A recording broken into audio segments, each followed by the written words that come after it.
बेटा NEET exam से पहले आपको ये वीडियो जरूर देखना चाहिए इसके, क्योंकि डायरेक्टली क्वेश्चंस आपके नीट के एग्जाम्स में भी आ जाते हैं। ये जो पेपर है ये कर्नाटका के सीईटी का पेपर है, ये आपका के सीईटी का पेपर है जिसके डायरेक्टली क्वेश्चंस आपके नीट के एग्जाम्स में भी आ सकते हैं। ठीक है, आपको इसकी पीडीएफ t.me आनंद मनी पे मिल जाएगी।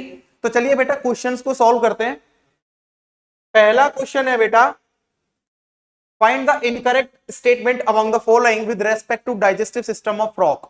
Frog is captured, food is captured by a bilobe tongue, ये बात सही है। Esophagus is a long tube that opens into the stomach and continue as intestine. बेटा esophagus long tube नहीं होती, esophagus long नहीं होती, short होती है। ठीक है, यहाँ पे ये गलत हो जाएगा, आपको इनकरेक्ट ही बताना था। इनकरेक्ट आपका हो जाएगा second option. Esophagus is a short tube that open into the stomach and continues as intestine. Next question पे चलते हैं। The following statements are the steps in the catalytic action of an enzyme. Arrange them in correct sequence. Arrange them in a correct sequence. The active site of the enzyme now in close proximity. पहला दे रखा है बेटा, ये तो नहीं हो सकती। सबसे पहले हम क्या कराएंगे, सबसे पहले हम सबस्ट्रेट को बाइंड कराएंगे। सबसे पहले हम सबस्ट्रेट को बाइंड कराएंगे। पहले पे आ जाएगा आपका सबस्ट्रेट की बाइंडिंग। ठीक है, उसके बाद हम द सबस्ट्रेट बाइंड टाइटली, दूसरा हो जाएगा बेटा ये सबस्ट्रेट बाइंड करेगा, टाइटली बाइंड करेगा। उसके बाद फिर सबसे लास्ट में आपका आएगा प्रोडक्ट की बात करेंगे, तो ये फोर्थ हो जाएगा। प्रोडक्ट की बातें फोर्थ में आ जाएंगी और थर्ड आपका आ जाएगा जब क्लोज प्रॉक्सिमिटी में आएगा बाइंड करके। ठीक है, तो हमारा आएगा फर्स्ट, सेकेंड, तो आपका आएगा डी के बाद आएगा बी, फिर आएगा ए, डी, बी, ए, सी, सेकेंड आंसर। बेटा आपका आंसर हो जाएगा सेकेंड। ठीक है, इजी क्वेश्चन है, डायरेक्टली आया हुआ है। उसके बाद देखिए in a healthy individual the GFR कितना होता है बेटा, आपका बेटा 125 ml पर मिनट। जीएफआर कितना होगा 125 ml पर मिनट। ठीक है, नेक्स्ट क्वेश्चन पे चलिए। आइडेंटिफाई द इनकरेक्ट स्टेटमेंट, पहले इनकरेक्ट वर्ड को बात करेंगे। Identify the incorrect statement regarding the respiratory system in man. Lungs are covered by the double layered membrane called pleura, ये बात भी सही है। The alveoli are surrounded by rich blood capillaries, ये बात भी सही है। The trachea, bronchi and bronchioles are supported by O-shaped cartilaginous rings, ये बात एकदम गलत है। C-shaped cartilaginous rings होती हैं। ठीक है, तो आंसर आ जाएगा आपका थर्ड। नेक्स्ट क्वेश्चन पे चलते हैं। कंसीडर द स्टेटमेंट्स, दो स्टेटमेंट दे रखी है बेटा। P wave represent the depolarization of ventricles, ventricles नहीं आएगा, एट्रिया आएगा। Depolarization of atria, ठीक है, डीपोलराइजेशन ऑफ एट्रिया, तो पी स्टेटमेंट गलत हो गई। The T wave represent the repolarisation of ventricle, एकदम सही बात है। तो आंसर क्या होगा, statement 1 is wrong and statement 2 is correct. Next question पे चलते हैं।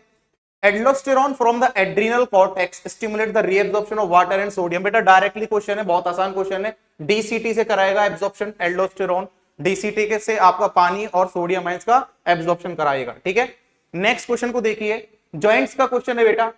फाइब्रस जॉइंट्स, फाइब्रस कहां होते हैं आपके, कार्टिलेजिनियस होंगे ए में, या पिवट होगा, या सैडल होगा, या क्रेनियल। बेटा क्रेनियल है ना, क्रेनियल जॉइंट्स होते हैं। उसके बाद आइए between adjacent vertebrae, cartilaginous joints होते हैं एडजेसेंट वर्टिब्री के अंदर, तो B is the cartilaginous joints, ये बात तो भी ठीक हो गई। साइनोवियल में कह रहे हैं between the Atlas and axis. Pivot joint होता है ना, पिवट जॉइंट होता है एटलस और एक्सिस के बीच में, सी हो जाएगा। D hinge joint, knee joint है ना, हिंज जॉइंट आपका हो जाएगा डी, तो आंसर आ जाएगा बेटा इसका फोर्थ। ठीक है, unipolar neurons, unipolar neurons are found usually in the embryonic stage, they have. Unipolar neurons में बेटा आपके क्या होंगे, ओनली सेल बॉडी होगी, cell body and one axon, cell body और सिर्फ एक एक्सॉन मिलेगा आपको यूनिपोलर न्यूरॉन्स के अंदर। ठीक है, नेक्स्ट क्वेश्चन है बेटा। Gastrin is a hormone secreted by GIT which stimulates the secretion of. Gastrin आपका HCl और पेप्सिनोजन का बेटा सीक्रेशंस को स्टिमुलेट करता है, HCl और पेप्सिनोजन। ऑप्शन 1 में ही आपका सही आंसर आ जाएगा। ठीक है, बाकी का वाटर एंड बाइकार्बोनेट है, ये आपके सीक्रेटिंग करेगा, इधर आपका CCK आ जाएगा। ठीक है, आंसर हो जाएगा इसका 1। काफी इजी क्वेश्चन है, डायरेक्ट क्वेश्चन आ रखे हैं बेटा। फिर आपसे पूछा हुआ है, इधर एक स्ट्रक्चर दे रखा है, स्केलेटन दिया है। Identify the drug molecule from the skeletal structure shown below. देखो इसमें और आपको मॉर्फिन वाले स्ट्रक्चर में कंफ्यूजन हो सकता है, पर वहां पे आपको क्या दिखेगा, CH3 ग्रुप दिखते हैं। ठीक है, इधर आपको क्या दिखता है, CH3, बट इधर तो है नहीं, तो ये आपका क्या हो जाएगा, कैनाबिनोइड हो जाएगा। ठीक है, ये किसका स्केलेटल है, कैनाबिनोइड्स का। नेक्स्ट क्वेश्चन पे चलिए, identify the correct path of milk secretion by the mammary gland. Alveoli तो सबसे पहले आएगा, एल्विलाई आ जाएगा, एल्विलाई के बाद क्या आता है, मेमरी ट्यूब्यूल, से वाली बात गलत हो जाएगी, डक्ट नहीं आएगा, एम्प्यूला लास्ट में आता है, लेक्टिफेरस डक्ट तो एकदम लास्ट में आती है, ठीक है। तो आपका आ जाएगा मेमरी ट्यूब्यूल, एकदम सही बात है, mammary duct, several mammary duct से मेमरी एम्प्यूला बनेगा, और लास्ट में फिर लेक्टिफेरस डक्ट से बाहर निकल के आ जाएगा, ठीक है, सेकंड आंसर हो जाएगा। नेक्स्ट क्वेश्चन देखिए बेटा, बहुत ही आसान टाइप के क्वेश्चन आ रखे हैं, बट हो सकता है कि नीट में डायरेक्टली आपका कोई क्वेश्चन आ जाए, ठीक है। नेक्स्ट देखिए, ह्यूमन स्पम्प से क्वेश्चन है, acrosome head middle piece tail. देखो मिडिल पीस में क्या होता है, माइटोकॉन्ड्रिया होते हैं, ठीक है। टेल क्या करती है, स्पम्स की मोटिलिटी प्रोवाइड करती है, तो क्या आ जाएगा, सी का 1, C1 डी का सेकंड, C1 डी का सेकंड, 1 2, अगर बेटा आपको 1 2 भी आता है तो ही आपका ऑप्शन एलिमिनेट हो जा रहा है, ठीक है। नेक्स्ट देखिए बच्चा, द फॉलोइंग डज नॉट लिखा हुआ है, does not produce the seminal plasma. Bulbo urethral gland, seminal, vesicle और प्रोस्टेट ग्लैंड आपकी क्या है, तीनों की तीनों ग्लैंड्स हैं, है ना, असेसरी ग्लैंड्स हैं, तीनों की तीनों सेमाइनल प्लाज्मा बनाती हैं। आपसे पूछा है कि नहीं बनाती है, वो है आपकी एपिडिडाइमस, ठीक है, एपिडिडाइमस हो जाएगा answer. Which of the following sexually transmitted infections are not completely curable? देखो बेटा, जो completely curable नहीं है वो आपके लिखे हुए हैं H से हैं, तीनों के तीनों। एक क्या है, एक है आपका HIV, एक क्या है, एक आपका हेपेटाइटिस, और एक क्या है आपका हर्पीज, ठीक है। ये आपकी तीनों हैं जिनको आप कंप्लीटली क्यूरेबल नहीं कर सकते। अब देखते हैं, ऊपर पहला एड्स है, ये तो सही है बट ये गलत है, ये दोनों आप नहीं आएंगी, ये भी नहीं आएगा बट ये तो है, एड्स हो जाएगा, जेनेटल हर्पीज हो जाएगा, आंसर आ जाएगा अपना फोर्थ, आंसर अपना आ चुका है फोर्थ, ठीक है। ये बेटा आप याद रख लोगे ट्रिपल एच तो भी काम बन जाएगा। नेक्स्ट पे चलिए, which of the following statement is not true about Saheli. Saheli के लिए सही नहीं है, it is a non steroidal, ये बात सही है। It is once a week pill, not पूछा हुआ है तो ये भी सही है। It has low contraceptive value, नहीं बेटा लो नहीं है, ये बात गलत है और ये आपसे गलत बात ही पूछी हुई है। नेक्स्ट क्वेश्चन में देखिए, it has fever side effect, ये बात एकदम ठीक है। नेक्स्ट क्वेश्चन पे आइए, a woman unable to conceive after many years of regular unprotected coitus, ठीक है, रेगुलर अनप्रोटेक्टेड कोइटस किया है उसके बाद भी कंसीव नहीं हुआ है, went to a specialized clinic, on complete examination the woman was found to be normal while the male partner was diagnosed with infertility and was unable to inseminate the female due to low sperm count। बेटा sperm count भी क्या है, लो है mail का। suggest the appropriate बेटा gift नहीं है, क्योंकि हम क्यों भाई बाहर एम्ब्रियो बनाएंगे, बाहर जाइगोट क्यों ही बनाएंगे, IUI नहीं होगा, AI। आर्टिफिशियल इंसेमिनेशन डायरेक्टली बेटा एनसीईआरटी में आपका रिप्रोडक्टिव हेल्थ में लिखा हुआ है, इन सच केसेस आर्टिफिशियल इंसेमिनेशन हम कर सकते हैं, ठीक है। गिफ्ट भी इसका आंसर नहीं होगा, तो राइट आंसर हो जाएगा थर्ड। नेक्स्ट क्वेश्चन पे चलिए, select the statement which is not true.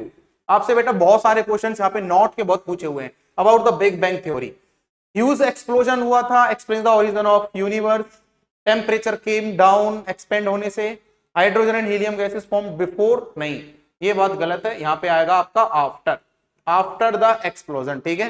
The gas is condensed under gravitation, ये बात सही है, तो आंसर आ जाएगा आपका थर्ड। क्या पूछा है, नॉट पूछा है, तो आंसर हो जाएगा थर्ड, ठीक है। नेक्स्ट पे चलिए, नेक्स्ट क्वेश्चन क्या है, according to Hugo de Vries speciation is due to, इन्होंने बताया था बेटा saltation single step large mutation, direct question है, single step large mutation, answer हो जाएगा फोर्थ, ठीक है। नेक्स्ट पे चलिए, identify the correct order of stages in human evolution, ठीक है, देख लेते हैं इसको। आपको याद होगा बेटा डॉक्टर स्नेहा, उससे हमारा ये बहुत आसान हो जाएगा, डॉक्टर स्नेहा से, ठीक है, डॉक्टर स्नेहा से बहुत आसान हो जाएगा ये वाला क्वेश्चन करना। तो DR यहां पे आपको ड्रायोपैथिकस दिया है, तो पहले सबसे पहले ड्रायोपैथिकस, उसके बाद A ऑस्ट्रेलोपिथिकस भी है, तो सेकंड पे ऑस्ट्रेलोपिथिकस आ जाएगा। फिर H से क्या है, होमो हेबिलिस थर्ड हो जाएगा।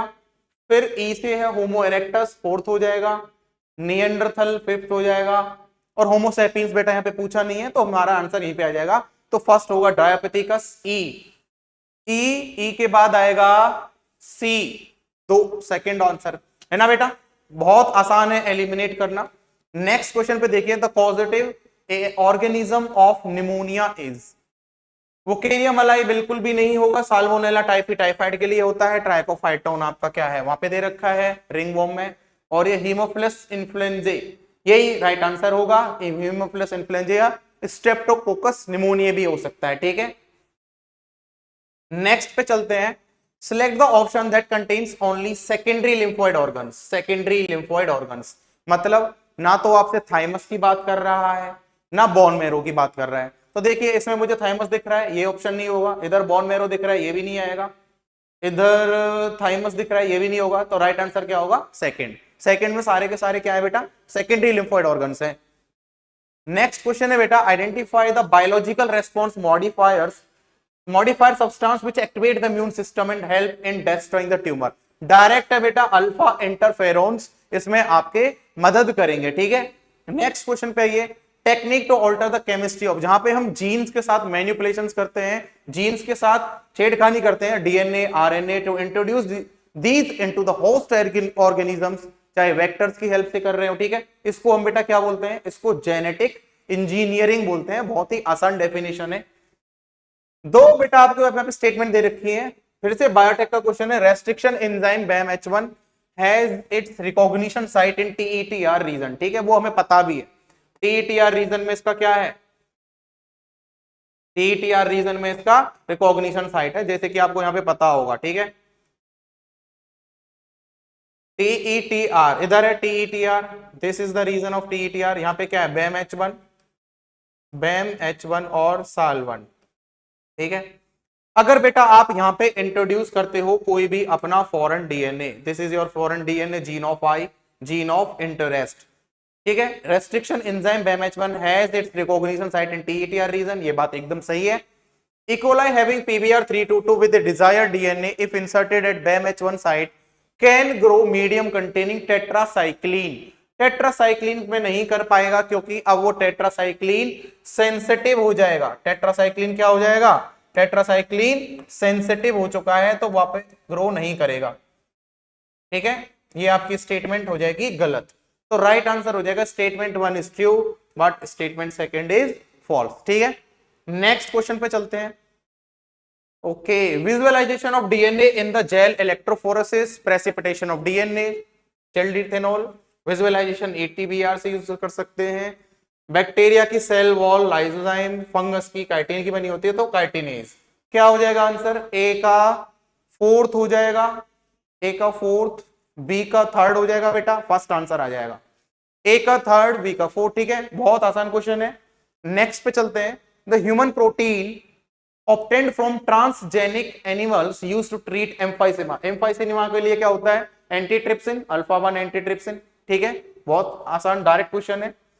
नेक्स्ट क्वेश्चन पे चलिए बेटा, इंसुलिन के लिए आया है, preparation of 2 DNA sequence corresponding to chain A and B, ये नहीं आएगा, सबसे पहले आप क्या करोगे, प्रिपरेशन करोगे, ठीक है, ए ही आएगा, प्रिपरेशन ऑफ 2 DNA, फिर आप करोगे प्रोडक्शन बाद में करेंगे, फिर प्रिपरेशन पहले बना लेंगे, फर्स्ट हो जाएगा, सेकंड होगा इंट्रोडक्शन ऑफ चेन्स, आप वेक्टर का यूज करोगे, इकोलाई में इंट्रोड्यूस करोगे, उसके बाद क्या करोगे, प्रिपेयर करोगे बेटा, preparation of 2 DNA sequence corresponding to chain A and B, third हो जाएगा, फिर लास्ट में जब बन जाएगा तो एक्सट्रैक्ट आउट कर लोगे, ठीक है, extraction of chain A and B combining them by creating disulphide bond, तो क्या आ रहा है, फर्स्ट आएगा, अरे वहां पे थर्ड क्यों लिखा है, इधर आएगा ना, ये तो 1 इधर आ जाएगा 1, production of chain A and, preparation करेंगे सबसे पहले ए, फिर इंट्रोड्यूस करेंगे दूसरा, फिर प्रोडक्शन करेंगे चेन ए और बी का, एक सेकेंड, 1 एक्सट्रैक्शन प्रिपरेशन, ये 1 होगा बेटा, ये क्या होगा, ये ही 1 था, ये इधर सही लिखा हुआ था, ये 1 था, प्रिपरेशन ऑफ 2 DNA सीक्वेंस हो जाएगा, फिर इंट्रोडक्शन ऑफ चेन्स हो जाएगा, फिर होगा आपका ये, ठीक है, third production of chain A and B separately, जैसे ही चेन A और B का प्रोडक्शन हो जाएगा उसके बाद आप उसको एक्सट्रैक्ट कर लोगे, ठीक है, एक्सट्रैक्शन हो जाएगा of chain A and B combining them by creating disulphide bond, ठीक है, सबसे पहले प्रिपेयर किया, फिर इकोलाई में आपने इंसर्ट किया, उसके बाद आपने प्रोडक्शन कराया और उसके बाद एक्सट्रैक्ट हो गया, आंसर क्या आ जाएगा 1 ACBD, ठीक है। नेक्स्ट क्वेश्चन पे आओ। Adenosine deaminase is crucial for the immune system to function, बिल्कुल सही बात है। ADA addition deaminase deficiency can be cured only by, यहां पे लिखा है ओनली बाय, ये गलत हो जाएगा एकदम, है ना, ये वर्ड सही नहीं है। Only by bone marrow transplantation, bone marrow transplantation से हम उसको ठीक कर सकते हैं, एकदम सही है, बट ओनली बस वही है आप जिससे ठीक कर सकते हैं, एकदम गलत है, ठीक है। एंजाइम रिप्लेसमेंट थ्योरी भी आपको, थेरेपी भी दे सकते हैं, ERT, एंजाइम रिप्लेसमेंट थेरेपी भी कर सकते हैं, ठीक है। तो statement 1 is true, statement second is false.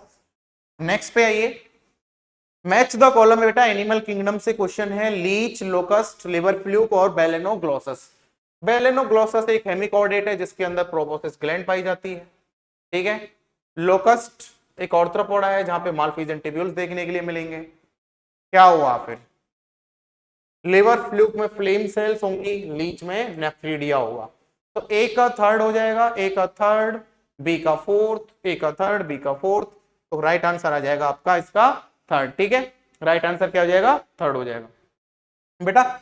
This was the zoology portion जो आपसे इस पेपर में पूछा हुआ था। आई नो काफी आसान है, बट बेटा हो सकता है कि पूरा का पूरा तो पेपर ना आए, ना सेम आए, बट कहीं ना कहीं मिलता जुलता या फिर ऐसा क्वेश्चन भी अगर आपके नीट में आ गया तो ये वीडियो आपके लिए बहुत ज्यादा हेल्पफुल हो सकती है लास्ट टाइम पे प्रिपेयर करने के लिए, ठीक है। KCET के बेटा डायरेक्टली क्वेश्चंस आपके नीट में आ जाते हैं, तो पूरा वीडियो देखना है, क्वेश्चंस को स्किप नहीं करना है, और मुझे बेटा सारे के सारे अपना स्कोर बताएंगे कि आपने क्या पूरा पेपर सॉल्व कर दिया या नहीं किया, ठीक है बेटा।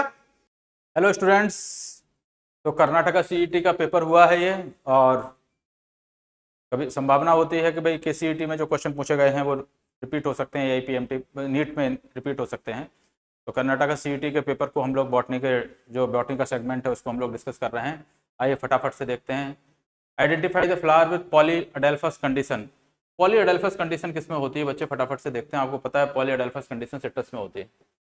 आप जानते हैं पॉलीअडेल्फस कंडीशन कितने सिट्रस में, चाइना रोज में मोनोअडेल्फस होती है, पी में डाइएडेल्फस कंडीशन होती है, और मस्टर्ड में टेट्राडाइनेमस कंडीशन होती है, 4 बड़े 2 छोटे। अगला क्वेश्चन फटाफट से देखते हैं। Large empty colourless cell in the upper epidermis in grasses this facilitate curling of leave to minimise water loss. Bulliform cells होती हैं, सही बात है। बुल्लीफॉर्म सेल्स वाटर को एब्जॉर्ब कर लेते हैं, जब वाटर की अवेलेबिलिटी होती है लीफ ऐसे आगे की ओर फैल जाती है, और जब पानी की कमी होती है वो फ्लैसिड हो जाती है और लीफ कर्ल हो जाती है। अगला क्वेश्चन देखते हैं बच्चे। Which of the following is not the function of the plasma membrane. Plasma membrane endocytosis, pinocytosis, phagocytosis में मदद करती है, इंटरसेलुलर जंक्शन बनाने में मदद करती है, सीक्रेशन में भी हेल्प करती है, लेकिन प्लाज्मा मेम्ब्रेन का DNA सिंथेसिस में कोई रोल नहीं है, ठीक है। ये प्लाज्मा मेम्ब्रेन सेल मेम्ब्रेन से टॉपिक क्वेश्चन लिया गया है, तो इसका आंसर क्या हो जाएगा, इसका आंसर हो जाएगा फोर्थ। चलिए बच्चे अगला क्वेश्चन देखते हैं। Chromosome with an extremely short and one very long arm. Extremely short and one very long arm, इस तरह की जो कंडीशन है ये क्या है, ये एक्रोसेंट्रिक कंडीशन है। कैसी कंडीशन है, एक्रोसेंट्रिक। मेटासेंट्रिक में तो सेंट्रोमियर बीच में होता है, टीलोसेंट्रिक में बिल्कुल टिप पर होता है, ठीक है। तो बच्चे इस तरह से क्या है। अगला क्वेश्चन देखते हैं। ये diploid cell with 8 chromosome, diploid cell में 8 क्रोमोसोम है, और पूछ रहा है कि मियोसिस 1 के बाद कितने रह जाएंगे। तो आपको पता है कि मियोसिस 1 के बाद क्रोमोसोम नंबर रिड्यूस होकर आधे रह जाते हैं, तो कितने क्रोमोसोम रह जाएंगे, 4 क्रोमोसोम रह जाएंगे। कितने क्रोमोसोम रह जाएंगे, 4, ठीक है बच्चे। आंसर सेकंड हो जाएगा। अगला क्वेश्चन फटाफट से देखते हैं। Cellulose an important component of plant which is made up of. Cellulose आपको पता है बीटा ग्लूकोज का पॉलीमर होता है। किसका पॉलीमर होता है, बीटा ग्लूकोज का पॉलीमर होता है, ठीक है बच्चे। केवल सेलुलोज जो है वो बीटा ग्लूकोज का पॉलीमर है, ठीक है बच्चे, ये आपको ध्यान रखना। अगला क्वेश्चन देखते हैं। A hormone that initiate flowering and synchronising fruit setting in pineapple. बहुत ही इंपॉर्टेंट लाइन है, इस पर नीट में भी आ सकता है। इथाइलिन केवल फ्लावरिंग को इनिशिएट नहीं करती है बल्कि फ्रूट सेटिंग को भी सिंक्रोनाइज करती है। कहने का मतलब सेम टाइम पर जो इथाइलिन है वो फ्लावरिंग के साथ साथ फ्रूट फॉर्मेशन में भी मदद करने का काम करती है, जबकि ऑक्सिन जो है वो केवल फ्लावरिंग को इनिशिएट करता है पाइनएप्पल में। अगला क्वेश्चन देखते हैं। Sequence, correct sequence ball layer का तो आपको पता है, बॉल में सबसे बाहर की ओर एपिडर्मिस होती है, उससे अंदर एंडोथीसियम होती है, फिर मिडिल लेयर, फिर टेपिटम। आंसर इसका सेकंड हो जाएगा। आंसर इसका क्या हो जाएगा, सेकंड हो जाएगा। अगला क्वेश्चन देखते हैं बच्चे। Which of the following statement is are correct for cleistogamous flowers. They have exposed anther and stigma. Expose नहीं होते हैं क्योंकि क्लिस्टोगैमस फ्लावर कैसा होता है, क्लोज्ड होता है। They produce assort seed set, ये सही बात है, एसोर्ट सीड सेट प्रोड्यूस करते हैं। एसोर्ट सीड सेट का मतलब क्या है कि भाई सीड बनना ही बनना है। They need pollinators for pollination, pollination के लिए पॉलिनेटर की जरूरत नहीं है। Variations in trait are not seen in next generation, सही बात है, सेल्फ पॉलिनेशन हो रहा है, ठीक है, जेनेटिकली सेम टाइप का पोलन ग्रेन स्टिग्मा पर आ रहा है, तो ऑब्वियस सी बात है वेरिएशंस क्रिएट नहीं होती हैं, तो आंसर क्या हो जाएगा, बी एंड डी करेक्ट हो जाएगा, आंसर थर्ड हो जाएगा। अगला क्वेश्चन देखते हैं बच्चे, ये हस्बैंड का जीनोटाइप क्या है, हस्बैंड का जीनोटाइप है IA IB, और बच्चे वाइफ का जीनोटाइप क्या है IA IO। पूछ रहे हैं कि blood group of their children and how many genotype and phenotype, तो देख लो बेटे IA IB ये गैमेट्स में चले गए अब, और IA और IO ये गैमेट्स में चले गए, क्रॉस करा लीजिए, IA IA और IA IB, IA और IO और IB और IO। जीनोटाइप कितने तरह का हो गया, 4 तरह का हो गया। जीनोटाइप कौन कौन सा, IA IA IB IA IO and IB IO, 4 तरह के जीनोटाइप। ब्लड ग्रुप AB, इसमें भी A और इसमें B, तो ब्लड ग्रुप 3 तरह का हो गया, A 1, 2 AB और तीसरा B, तो 4 जीनोटाइप एंड 3 फिनोटाइप। आंसर क्या हो जाएगा, आंसर थर्ड हो जाएगा। अगला क्वेश्चन देखते हैं फटाफट से, classical example of point mutation sickle cell anaemia में। सिकल सेल एनीमिया में मैसेंजर आरएनए में GAG की जगह क्या हो जाता है, QG हो जाता है, इसलिए ग्लूटामिक एसिड की जगह क्या जुड़ जाता है, ग्लूटामिक एसिड की जगह वैलिन जुड़ जाता है 6 पोजीशन पे बीटा ग्लोबिन चेन के, ठीक है, तो आंसर क्या हो जाएगा, सेकंड हो जाएगा। अगला देखते हैं, in typical test of an organism showing a dominant phenotype which cross with recessive parent, इसे टेस्ट क्रॉस कहते हैं, इसे क्या कहते हैं, टेस्ट क्रॉस कहते हैं, कि डोमिनेंट फिनोटाइप है लेकिन हमें उसका जीनोटाइप पता नहीं है, रिसेसिव पेरेंट से क्रॉस करा के हम उसका जीनोटाइप पता करते हैं। The ratio of the organism showing dominant and recessive trait in F1 generation of the test cross indicate that the organism with unknown genotype is homozygous dominant. नहीं, homozygous के अलावा हेटेरोजाइगस भी हो सकता है, क्या हो सकता है, हेटेरोजाइगस डोमिनेंट हो सकता है, अगर 50-50 रेशियो आता है, और 100% अगर डोमिनेंट आता है तो होमोजाइगस तब होता है, तो ये स्टेटमेंट गलत हो गया, ये सही है, तो statement 1 is true but statement 2 is false। अगला क्वेश्चन देखते हैं बच्चे फटाफट से, thalassaemia sickle cell anaemia due to problem in the globin molecule synthesis, select the correct option.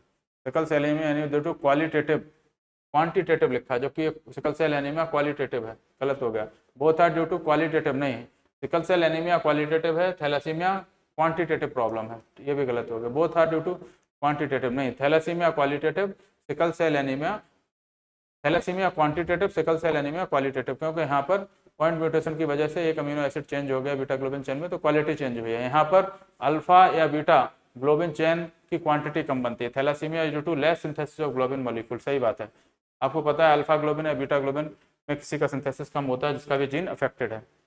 आगे कहते हैं, who among the following scientist had no contribution in development of double helix model of structure of DNA. Meselson and Stahl ने क्या prove किया था experimentally, semi conservative replication of DNA with the help of heavy nitrogen and light nitrogen. Maurice Wilkins ने, तो आपको पता है X ray diffraction technique से मॉरिस विल्किंस और रोजालिंड फ्रैंकलिन ने जो ग्राफ फिल्म डेवलप की थी वो किसको दी थी, क्रिक एंड बॉटसन को। एरविन शारगाफ को भी आपको पता है डबल हेलिकल मॉडल डीएनए के लिए उन्होंने नाइट्रोजन बेस के रेशियो को बताया था। इन डीएनए मॉलिक्यूल साइटोसिन 28% है, अगर साइटोसिन 28% है तो ग्वानिन भी कितनी होगी, 28% ही होगी, तो 28 कितना हो गया 56, 100 में से इसे माइनस करो, 56 को कितना बचा 44, 44 को 2 से डिवाइड कर दो तो 22% क्या हो जाएगा एडेनिन और 22% क्या हो जाएगा थाइमिन, तो 22% हो जाएगा एडेनिन, 22% हो जाएगा थाइमिन, तो आंसर हो जाएगा। अगला क्वेश्चन देखते हैं, arrange the given steps of the DNA printing sequence bye selecting the appropriate option. आपने पढ़ा हुआ, सबसे पहले क्या करते हैं, आइसोलेशन ऑफ डीएनए करते हैं, तो डी हो गया सबसे पहले, उसके बाद आइसोलेट करने के बाद डाइजेशन करते हैं, ए हो गया, उसके बाद क्या करते हैं सेपरेट करते हैं फ्रेगमेंट्स को, ई हो गया, फिर नाइलॉन नाइट्रोसेलुलोज के मेम्ब्रेन पे ब्लॉटिंग के द्वारा, सदन ब्लॉटिंग के द्वारा ट्रांसफर करते हैं DAEC, और उसके बाद फिर क्या करते हैं, उसके बाद ऑटोरोडियोग्राफी से देखते हैं, तो DAECB आंसर क्या हो जाएगा, थर्ड हो जाएगा। अगला क्वेश्चन देखते हैं बच्चे, pollen grains are well preserved as fossil because of the presence of, किसकी वजह से, स्पोरोपोलन की प्रेजेंस से, क्योंकि स्पोरोपोलन में मोस्ट रेजिस्टेंट ऑर्गेनिक मटेरियल है। Conversion milk of curd by लेलेवी इंक्रीज द न्यूट्रिशनल वैल्यू, क्या बढ़ा देता है, विटामिन B12 की क्वांटिटी बढ़ जाती है। पीओडी ऑफ पॉल्यूटेड वाटर हम किससे मेजर करते हैं? ऑर्गेनिक मैटर से नहीं, ये देखते हैं बायोकेमिकल ऑक्सीजन डिमांड, मतलब ऑक्सीजन का कंजप्शन कितना हो रहा है पर लीटर ऑफ वाटर, उसमें ऑर्गेनिक मटेरियल को डिकम्पोज करने के लिए। Baculoviruses are pathogen that attack nematode, nematode पर अटैक नहीं करते हैं, ये इंसेक्ट्स पर अटैक करते हैं, मॉथ पर, आर्थ्रोपोड्स पर। Baculoviruses are used as biological control agent in ecological sensitive area, they are species specific होते हैं, नैरो स्पेक्ट्रम होते हैं, ये सही बात है। तो बच्चे statement 1 is false while statement 2 is true. अगला देखते हैं, which of the following is not correct with reference to the exponential growth model. Exponential growth model के लिए कौन सा सही नहीं है? Population grow in the geometric fashion, सही बात है। Stationary phase is never reached, सही बात है, क्योंकि भाई क्या है, इस तरह से ये होता है, ये कैरिंग कैपेसिटी होती है। Population grow beyond carrying capacity के बिलो जा रहे। रिसोर्स लिमिटेड नहीं, रिसोर्स अनलिमिटेड मान के चलते हैं, ठीक है, अनलिमिटेड होते हैं, तो आंसर क्या हो जाएगा? 1 हो जाएगा। अगला क्वेश्चन देखते हैं बच्चे, यहाँ पर आप देख रहे हैं जितनी प्री रिप्रोडक्टिव पॉपुलेशन है उतनी ही रिप्रोडक्टिव पॉपुलेशन है। जिस ग्राफ में प्री रिप्रोडक्टिव और रिप्रोडक्टिव पॉपुलेशन सेम होती है वो स्टेबल होती है। कैसी होती है? स्टेबल। यहाँ प्री रिप्रोडक्टिव कम है, रिप्रोडक्टिव ज़्यादा है, ये डिक्लाइनिंग होगी, क्योंकि प्री रिप्रोडक्टिव एज ग्रुप में बहुत कम इंडिविजुअल है। मालूम पड़ेगा प्री रिप्रोडक्टिव ग्रुप वाले जब पोस्ट रिप्रोडक्टिव में जाएंगे तो उतने pre reproductive individual reproductive age group में नहीं आ पाएंगे। यहाँ पर प्री रिप्रोडक्टिव एज ग्रुप के कैसे हैं? ज़्यादा हैं। किससे? रिप्रोडक्टिव से। तो ये क्या करेगी? एक्सपेंड करेगी। क्या करेगी? एक्सपेंड करेगी। तो बच्चे ये स्टेबल हो गई, ये डिक्लाइनिंग हो गई, और ये तो किस में दिया हुआ? स्टेबल डिक्लाइनिंग इसमें दिया हुआ, तो आंसर ये हो जाएगा। अगला क्वेश्चन देखते हैं बच्चे, which one of the following option represent the steps of decomposition in sequence. मैं आपको बता दूं, स्टेप्स नहीं होते हैं डिकम्पोजिशन के, ठीक है, सारी प्रोसेस साइमल्टेनियसली होती है। एनसीईआरटी ऐसा लगती है, लेकिन ये क्वेश्चन दे दिया है तो हमें FLCHM मतलब जो एनसीईआरटी में दिया लिखा हुआ है एक के पीछे एक स्टेटमेंट, उन्हीं को फॉलो कर लेना है। Fragmentation, leaching, catabolising, humification, mineralisation. फिर बता रहा हूँ कि भाई डिकम्पोजिशन के दौरान सारी ये प्रोसेस साइमल्टेनियसली होती हैं, वन आफ्टर अदर नहीं होती हैं। क्वेश्चन फ्रेम करने वाले ने कर्नाटका सीईटी में गलत क्वेश्चन फ्रेम कर दिया है। देखिए, annual net primary productivity on land and ocean respectively, total productivity होती है 170 बिलियन टन, इसमें से 55 बिलियन टन क्या ओशन में होती है, ठीक है। कम क्यों होती है ओशन में? क्योंकि मिनरल्स की कमी है, स्टेबल एनवायरनमेंट नहीं है, लाइट लिमिटिंग फैक्टर है, मिनरल लिमिटिंग फैक्टर है, और स्टेबल एनवायरनमेंट नहीं है। 115 टेरेस्ट्रियल में होती है, ठीक है। तो बच्चे क्या हो गया? आंसर हो जाएगा 115 एंड 55। ये देखिए आप किस तरह की पेडिग्री है, आप देख रहे हैं इस जनरेशन में भी है, इस जनरेशन में भी है, और इसका इस जनरेशन में भी है। जनरेशन स्किप नहीं हो रही, तो अब सी बात है कि डोमिनेंट है, ठीक है। मेल फीमेल दोनों अफेक्टेड हैं, इसका मतलब है ऑटोसोमल डोमिनेंट है। कैसा है? ऑटोसोमल डोमिनेंट है, ठीक है बच्चे।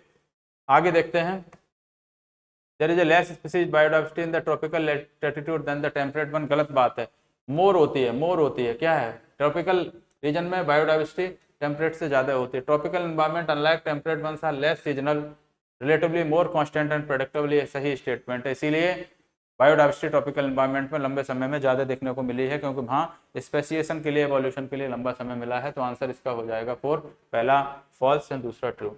अगला क्वेश्चन देखते हैं बच्चे, ये कह रहे हैं स्टूडेंट वाज गिवन है bisexual actinomorphic pentamerous. Bisexual condition है, एक्टिनोमॉर्फिक है, तो देखिए ये क्या है? एक्टिनोमॉर्फिक है, ये बाइसेक्सुअल कंडीशन है। पेंटामेरस 5 है, sepal petal.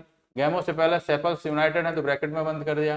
Gamopetalous petals United है, बंद कर दिया। एपीपेटलस पेटल्स जो है स्टेमन से जुड़े हुए हैं, तो इसको इस लाइन से जोड़ दिया। स्टेमन कितने हैं? स्टेमन है 5, तो ये 5 लिख दिए। बाई कार्पुलरी सिनकार्पस गैनोसियम है, तो बाई कार्पुलरी है, सिनकार्पस है, ब्रैकेट के अंदर बंद कर दिया, और ये नीचे क्या है? हाइफन लगा दिया, क्योंकि सुपीरियर कंडीशन है। आगे देखते हैं, with respect to the binomial nomenclature identify the incorrect statement. Biological names generally Latin, written italic, सही बात है। First word represent specific epithet, नहीं, फर्स्ट वर्ड जेनेरिक नेम को रिप्रेजेंट करता है, तो यही गलत होगा, आंसर यही हो जाएगा। अगला क्वेश्चन देखते हैं बच्चे, organism X is multicellular heterotrophic eukaryotic with chitinous सेक्स वॉल। काइटिनस सेल वॉल, आपको पता है कि मल्टीसेलुलर है, हेटेरोट्रॉफिक है, यूकैरियोटिक है, और काइटिन की सेल वॉल बनी। मल्टीसेलुलर, हेटेरोट्रॉफिक, यूकैरियोटिक तो एनिमल भी होते हैं, लेकिन उनमें काइटिनस सेल वॉल नहीं होती है, फंजाई में होती है, तो आंसर 4 हो जाएगा। आगे देखते हैं बच्चे, read the gametophyte is dominant plant body, ठीक है। The sporophyte is differentiated into foot, seta and capsule. Read the following statement about Funaria, मतलब मॉस के बारे में बात हो रही है, ठीक है। Gametophyte is dominant plant body, सही बात है। स्पोरोफाइट डिफरेंशिएट होता है फुटसिटा कैप्सूल में। Gemmae are asexual green multicellular buds, ये लिवर बर्ड्स में होते हैं। किस में होते हैं? लिवर बर्ड्स में। स्पोरोफाइट है इंडिपेंडेंट एग्जिस्टेंस, नहीं, स्पोरोफाइट डिपेंडेंट होता है। तो सही कौन से है? करेक्ट है A and B. A and B are correct, तो आंसर 1 हो जाएगा। A and B are correct, तो आंसर 1 हो जाएगा। A student was asked to identify a permanent slide of mitosis, he made the following observation: splitting of centromere and formation of daughter chromatids are migrating toward the opposite pole।